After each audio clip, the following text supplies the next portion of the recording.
Hello guys, आज का topic एक न्यूमेरिकल बेस्ड है और ये जो है मोमेंट ऑफ इनर्शिया से रिलेटेड है। मोमेंट ऑफ इनर्शिया में क्या है कि एक होलो स्फीयर है और दूसरा सॉलिड स्फीयर है। जैसा कि आप ये देख पा रहे हैं, इसको हमने सॉलिड, ये सॉलिड स्फीयर है, ये जो है सॉलिड स्फीयर है और ये जो है होलो स्फीयर है, होलो स्फीयर है। क्लियर है ना? एक सॉलिड स्फीयर है और एक होलो स्फीयर है ना?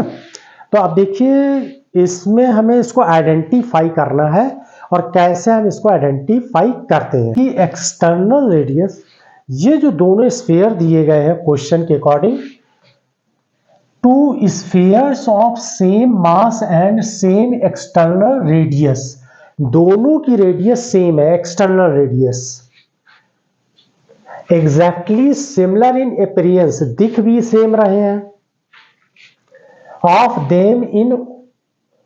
देम इज होलो, इनमें से एक होलो है और एक सॉलिड है।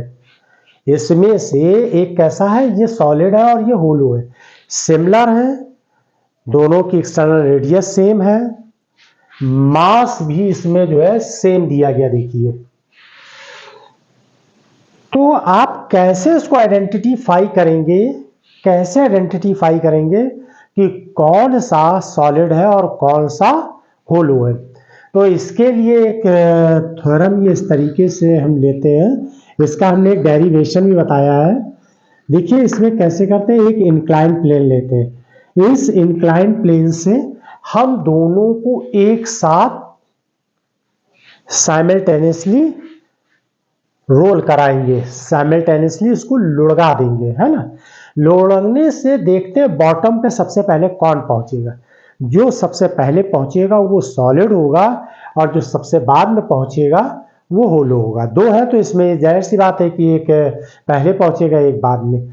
तो कौन पहले पहुंचता है कौन बाद में पहुंचता है, तो इसका हम आइडेंटिफाई अभी करके देख लेते हैं, ठीक है ना? तो सबसे पहले देखिए सॉलिड का मोमेंट ऑफ इनर्शिया, जब यहां से रोल होती है बॉडी तो इसके लिए एक फार्मूला होता है, a equal to g sine theta 1 plus k square upon r square. Radius of gyration है, के क्या है, रेडियस ऑफ जायरेशन। अब अगर हम मान लीजिए सॉलिड स्फीयर लेते हैं तो इसकी रेडियस ऑफ जायरेशन k1 ले लेते हैं, और जब हम ये होलो स्फीयर लेंगे तो इसकी रेडियस ऑफ जायरेशन k2 ले लेते हैं। क्लियर है? तो सबसे पहले हम क्या करते हैं, यहां पर सॉलिड स्फीयर के लिए हम बात करते हैं, सॉलिड स्फीयर के केस में। तो सॉलिड स्फीयर के केस में आई इक्वल टू क्या हो जाता है, 2/5 mr की पावर 2। ये मोमेंट ऑफ इनर्शिया किसका होता है, ये moment of inertia solid sphere का है। तो moment of inertia, moment of inertia किसका लिया हमने, सॉलिड स्फीयर का। आई इक्वल टू, अब रेडियस ऑफ जायरेशन, यहां पर मास m लिखा, radius of gyration k1 equal to 2/5 mr square, ठीक है ना? m से m कैंसिल हो गया, k1 स्क्वायर इक्वल टू हो जाएगा 2/5 r स्क्वायर। ये तो हमने इसके लिए ले लिया। अब हम दूसरा फार्मूला लिखते हैं इसके लिए, होलो स्फीयर के लिए। होलो स्फीयर की एक्सटर्नल रेडियस कैपिटल आर है, जैसा कि पहले सेम बोल दिया गया सॉलिड स्फीयर, लेकिन इंटरनल रेडियस को हमने एक्स से रिप्रेजेंट करते हैं। किससे? इंटरनल रेडियस इसकी क्या है, एक्स है, ठीक है ना? तो अब हम लिखते हैं moment of inertia, moment of inertia, moment of inertia of किसका लेंगे, इसका होलो स्फीयर। तो होलो स्फीयर के केस में क्या करेंगे, यहां पर फार्मूला आ जाएगा 2/5 m कैपिटल R की पावर 5 माइनस x की पावर 5 अपॉन कैपिटल R की पावर 3 माइनस x की पावर 3। ये मोमेंट ऑफ इनर्शिया किसका निकल कर आया? होलो स्फीयर का। क्लियर है ना? ये moment of inertia hollow sphere का है। क्लियर है? अब देखिए, जब ये moment of inertia hollow sphere का निकल आया तो ये आई की इक्वल है ना, रेडियस ऑफ जायरेशन के फॉर्म में लिखेंगे m k2 square equal to 2/5 और ये m लिखें और ये हो जाएगा r की पावर 5 माइनस x की पावर 5 अपॉन r की पावर 3 माइनस x की पावर 3। ये m और m कैंसिल हो गया। ठीक है ना? तो यहाँ पर आ जाएगा k2 स्क्वायर इक्वल टू 2/5, जो ये वैल्यू है इसको लिख देंगे और यहाँ लिखेंगे r की पावर 5 माइनस x की पावर 5 अपॉन r की पावर 3 माइनस x की पावर 3। ये ऐसे लिख लिया। ठीक है? अब इसमें क्या करते हैं, कैपिटल R को कॉमन ले लेते दोनों में, तो 2/5 r की पावर यहाँ पर कितना ले लें, 5 कॉमन ले लेंगे, तो 5 कॉमन ले लेंगे तो क्या आ जाएगा यहाँ पर 1 माइनस x की पावर 5 अपॉन कैपिटल R की पावर 5। नीचे क्या 1 minus x cube by r की पावर, यहाँ 3 ले लीजिए, ये 3 हो गया कॉमन, यहाँ r की पावर 3 कैंसिल कर दीजिए इसको, तो ये आ जाएगा 2/5 r स्क्वायर और यहाँ पर लिख दीजिए अब आप ऐसे 1 माइनस एक्स की पावर 5 r की पावर 5, नीचे का टर्म लिख दीजिए 1 x की पावर 3 r की पावर 3। ये क्लियर है? ऐसे लिख दिया, समझ में आया कि नहीं आया? अब देखिए, ये k2 के इक्वल दिया हुआ है, अब ये वैल्यू k1 के इक्वल है। देखिए यहां पर देखिए k1 equal to 2/5 r square, ये वैल्यू, तो यहां पर ये वैल्यू उठा के यहां पर पुट कर दीजिए, यानी 2/5 r स्क्वायर की जगह k1 रख दीजिए, तो ये हो जाएगा k2 square equal to k1 square. ठीक है ना? और ये आ जाएगा 1 r की पावर 5 x की पावर 5 बाई r की पावर 5 अपॉन, नीचे जो लिखा उसको भी लिख दीजिए। यहां तक समझ में आया कि नहीं आया? यहां पर 2/5 r स्क्वायर की जगह ये वैल्यू सॉलिड स्फीयर का रेडियस ऑफ जायरेशन की वैल्यू यहां पुट कर दी। क्लियर? अब देखिए यहां पर इन दोनों को हम सॉल्व करते हैं। सॉल्व करने के बाद इसी से रिजल्ट हमें पता चल जाएगा कि किसकी वैल्यू ज्यादा होगी और किसकी वैल्यू कम होगी, है ना? तो देखिए अब हम इसको कैसे लिख लें, k2 square upon k1 square equal to 1 plus x की पावर 5 अपॉन r की पावर 5 ऐसे upon 1 minus x cube r cube. इस फॉर्म में हमने इसको ऐसे लिख लिया। अब हम एक बात जानते हैं यहाँ पर कि अगर हम केस लें इसके अकॉर्डिंग हम यहाँ पर r ग्रेटर देन x, क्यों? क्योंकि एक्सटर्नल रेडियस इंटरनल से बड़ी होगी। इस केस में देखिए ये क्या है, छोटी रेडियस है, ये बड़ी रेडियस है। क्लियर है ना? तो इस केस में अगर हम इन दोनों का रेशियो लें तो इस केस में अगर हम ऐसे लिखें x cube r cube greater than x की पावर 5 अपॉन r की पावर 5, यानी कि ये वैल्यू जितनी ज्यादा होगी इसका रेशियो पूरा रिजल्ट जो है उतना ही कम हो जाएगा। तो यहाँ r की पावर 5 है, यहाँ r की पावर 3 है, तो ये रिजल्ट बड़ा हो जाएगा।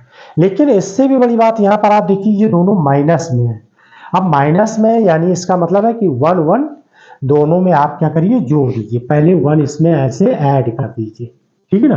तो ये ऐसे लिखिए x की पावर 3 r की पावर 3 ग्रेटर 1 प्लस s की पावर 5 r की पावर 5। यहां तक इसको ऐसे लिख लीजिए। क्लियर है यहां तक? आप देखिए आगे कैसे सॉल्व करेंगे।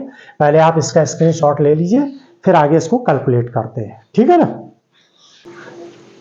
अब देखिए जो ये रिजल्ट आया है ये वाला, ये जो रिजल्ट आया है ये रिजल्ट, इस रिजल्ट को हम यहां पर लिख लेते हैं। क्या है रिजल्ट हमारे पास? 1 प्लस एक्स की पावर 3 आर की पावर 3 1 प्लस एक्स की पावर 5 आर की पावर 5 लिखिए ये। अब देखिए यहां पर क्या है, सिंबल माइनस का है। हमें स्टडी इसी से कंपैरेटिव इसी से स्टडी करनी है। K1 K2 हमें डिफाइन करना है। तो देखिए इसको इस साइड ले जाइए और इसको इस साइड। तो 1 माइनस एक्स की पावर 5 आर की पावर 5 ग्रेटर देन ऐसे रहेगा 1 माइनस एक्स क्यूब आर की पावर क्यूब। ये आ गया। आप देखिए यहां से क्लियर हो गया कि नहीं क्लियर? अब इन दोनों के अकॉर्डिंग देखिए, इन दोनों के अकॉर्डिंग कंपेयर करिए। तो देखिए K2 के सामने ये वैल्यू लिखिए ना, तो यहां पर लिख दीजिए K2 स्क्वायर और ग्रेटर देन का साइन यहां पर K1 स्क्वायर, ठीक है ना। अब देखिए जो ये वैल्यू निकली है K2 कैसी है, ग्रेटर है। किससे है? K1 से ग्रेटर है, यानी कि K2 ग्रेटर देन K1। यानी कि ये जो सॉलिड स्फीयर दिया है ये सॉलिड स्फीयर है। तो ये सॉलिड स्फीयर और ये क्या है, होलो स्फीयर है। तो यहां पर देखिए K किसका ज्यादा निकला, K1 और ये K2 है। तो रेडियस ऑफ जायरेशन क्या है, होलो स्फीयर की ग्रेटर है किससे, सॉलिड स्फीयर से। रेडियस ऑफ जायरेशन किसकी ज्यादा निकल रही, रेडियस ऑफ जायरेशन जो है होलो स्फीयर की ज्यादा है किससे, सॉलिड स्फीयर से। अब देखिए एक्सेलरेशन का फार्मूला क्या होता है, इंक्लाइन प्लेन के लिए एक्सेलरेशन का जो फार्मूला होता है वो A equal to g sine theta upon 1 plus K square upon R square, यही होता है ना फार्मूला। तो एक्सेलरेशन यानी किसके लिए, इंक्लाइन प्लेन के लिए एक्सेलरेशन। तो यहीं से दोनों बॉडी को रोल कराना है, साइमल्टेनियसली दोनों बॉडी को जब रोल कराएंगे तो सॉलिड स्फीयर का एक्सेलरेशन हम ऐसे लिख देते हैं एस एस। सॉलिड स्फीयर का एक्सेलरेशन को हम एस ए डबल एस से रिप्रेजेंट करेंगे, ठीक है। तो यहाँ क्या आ जाएगा, g sine theta upon 1 plus, यहाँ पर सॉलिड स्फीयर की रेडियस ऑफ जायरेशन क्या है K1 और रेडियस क्या हो जाएगा 1 अपॉन R स्क्वायर। अब हम होलो स्फीयर की बात करते हैं। होलो स्फीयर का एक्सेलरेशन HS, होलो स्फीयर का एक्सेलरेशन हो जाएगा g sine theta by 1 plus K2 square by R square. Clear है ना। अब यहां पर क्या करिए, दोनों को डिवाइड कर दीजिए। A डबल एस का मतलब है solid sphere, acceleration by hollow sphere. यहां पर एक्सेलरेशन चेक कर लेते हैं, इसको हम g sine theta upon 1 plus K1 square upon R1 square लिख दें। इसी तरीके से यहां पर क्या करेंगे, g sine theta upon 1 plus ये क्या आ जाएगा K2 square by R square आ जाए। क्योंकि रेडियस देखिए दोनों की सेम, रेडियस कैसी है, एक्सटर्नल रेडियस दोनों की सेम है। जी साइन थीटा कैंसिल हो गया। अब ये देखिए क्या हो जाएगा, ये वाला टर्म ऊपर चला जाएगा, ये वाला टर्म नीचे हो जाएगा। तो अब क्या बनता है, यहां पर इसका काम खत्म हो गया है तो इसको हम रफ कर देते हैं। अब देखिए a solid sphere upon a hollow sphere है, यानी एक्सलेशन होलो स्फीयर का। ये वाला टर्म क्या हो जाएगा, ऊपर चला जाएगा, ये वाला टर्म नीचे आ जाएगा, तो क्या हो जाएगा equal to 1 plus k2 square by r square upon 1 plus k1 square by r square. अब देखिए इसमें k ग्रेटर है, यहाँ देखिए ये लिखा हुआ है ना k2 ग्रेटर देन k1, तो जब यहाँ पर k2 ग्रेटर है, ये तो भाई इक्वल है, सेम है, तो यानी k2 ग्रेटर है, तो इस कंडीशन में एक्सेलरेशन किसका ज्यादा है, देखिए k2 ग्रेटर देन k1, और अगर हम स्क्वायर करें तो इस केस में इस टर्म की वैल्यू क्या होगी, बड़ी होगी इस टर्म की, यानी एक्सेलरेशन किसका ज्यादा है, सॉलिड स्फीयर का एक्सेलरेशन ज्यादा है। क्यों, क्योंकि k2 ग्रेटर है k1 से, तो यानी ये पूरा टर्म ही क्या हो जाएगा, इस टर्म से ये पूरा का पूरा टर्म ग्रेटर हो जाएगा। क्लियर है ना। तो अगर हम यहाँ पर क्या करेंगे, रोल कराएंगे, तो एक्सेलरेशन किसका ज्यादा है, सॉलिड स्फीयर का ज्यादा है, इसलिए सॉलिड स्फीयर बॉटम पर सबसे पहले पहुंचेगा। और इस तरीके से हम चेक कर सकते हैं कि होलो स्फीयर कौन सा है और सॉलिड स्फीयर कौन सा है। थैंक्स।